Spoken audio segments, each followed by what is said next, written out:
আসসালামু আলাইকুম সুপ্রিয় দর্শক, আরেকটি নতুন রেসিপিতে আপনাদের সবাইকে স্বাগতম। আজকে আমার রেসিপি খুরমা বা মুরালি। এটা কিন্তু আমরা কম বেশি সবাই অনেক পছন্দ করি। আমি তো বেশ অনেকটাই পছন্দ করি। আর এটা বাজার থেকে না কিনে এনে কীভাবে খুব সহজেই ঘরেই তৈরি করে নিতে পারেন স্বাস্থ্যসম্মতভাবে এবং সংরক্ষণ করতে পারবেন মাস জুড়ে, সেটাই আপনাদের মাঝে শেয়ার করব। আর দেখতেই পারছেন কতটা পারফেক্ট আর কতটা লোভনীয় হয়েছে। এই ঘরের তৈরি মুরালিটা একবার যদি বাসায় তৈরি করেন তাহলে দেখবেন আর দোকান থেকে কিনে এনে খাবেন না। তো চলুন এটা আমি কিভাবে তৈরি করেছি সেটাই আপনাদের মাঝে শেয়ার করি। প্রথমে আমি এখানে নিয়ে নিলাম 1 কাপ আটা, সাথে দিয়ে দিচ্ছি স্বাদমতো লবণ এবং এখানে দিয়ে দিচ্ছি আমি 1 চা চামচ চিনি। যেহেতু আমি এটা চিনি শিরাতে রান্না করব সেজন্য এখানে অল্প পরিমাণে আমি চিনিটা ব্যবহার করেছি। এখন আমি দিয়ে দিচ্ছি রান্নার যে সয়াবিন তেল থাকে তার থেকে 2 চা চামচ। এখন আমি এটাকে ভালোভাবে আটার সাথে আর তেলের সাথে মিক্স করে নেব খুব ভালো করে। এখন আমি হাতের সাহায্যে খুব ভালোভাবে এটাকে মেখে নেব। তারপর অল্প অল্প পানি দিয়ে এটাকে আমি একটা খুব সুন্দর একটা ডো তৈরি করে নেব। একদম পাতলাও না এবং একদম শক্তও না, একটা সফট একটা ডো তৈরি করে নেব।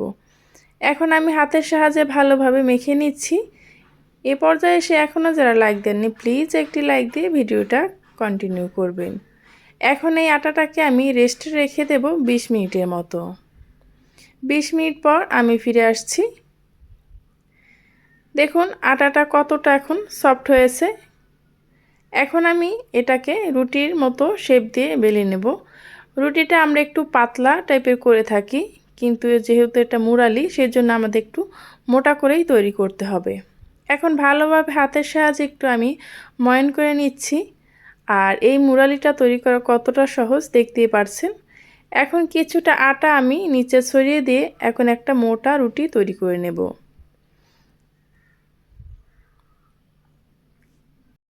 বিকেলের নাস্তা কিংবা হালকা পাতলা যখন খিদা লাগে এরকম একটা রেসিপি কিন্তু ঝটপটে আপনারা বাসায় তৈরি করে খেতে পারেন, কিংবা বিকেলে হঠাৎ মেহমান চলে আসলে এটা কিন্তু করে দিতে পারেন। চায়ের সাথে খেতে কিন্তু বেশ ভালোই লাগে। এখন আমি দেখতে পাচ্ছেন কীরকম সাইজ করে রুটিটাকে বেলে নিয়েছি। এভাবে করে আপনারাও রুটিটা বেলে নেবেন। আপনারা চাইলে অনেকগুলো তৈরি করে একসাথে বয়ম ভরেও রেখে দিতে পারেন, এটা কিন্তু 1 মাসও কিছু হবে না। এখন আমি সাইড থেকে একটু শেপ করে কেটে নিচ্ছি। এখন ছুরির সাহায্যে দেখতেই পারছেন আমি কিভাবে মোটা মোটা করে কাটছি। ঠিক এভাবে করেই কাটবেন, কারণ এর চাইতে চিকন হলে বেশি খেতে ভালো লাগবে না, আর মোটা হলেও কিন্তু এটা ভালো লাগবে না দেখতে বা খেতে ভালো লাগবে না।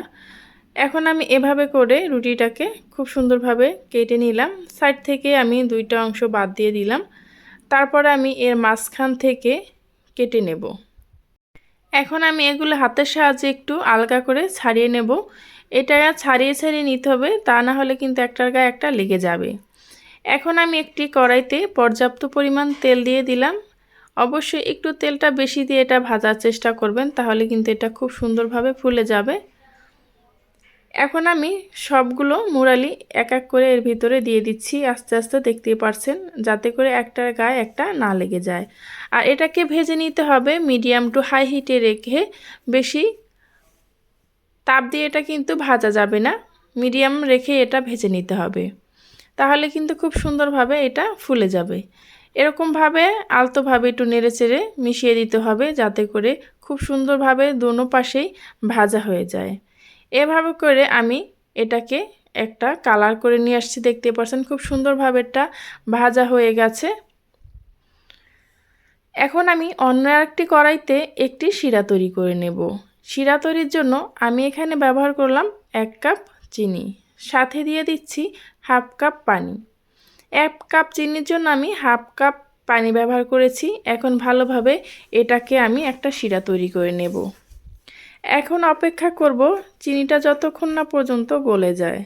যখন চিনিটা গলে হালকা শিরাটা ঘন হয়ে আসবে তখনই কিন্তু আমি যে মুরালিগুলো তৈরি করে রেখেছি সেটা কিন্তু এর ভিতরে দিয়ে দিচ্ছি।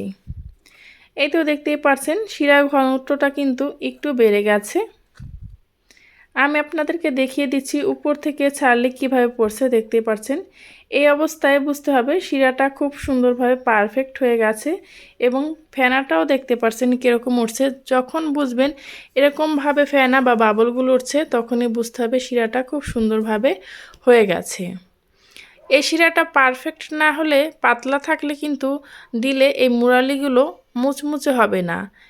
এখন আমি এই মুরালিগুলো দিয়ে ভালোভাবে নেড়েচেড়ে মিশিয়ে নেব যতক্ষণ না পর্যন্ত শিরাটা টেনে যায়।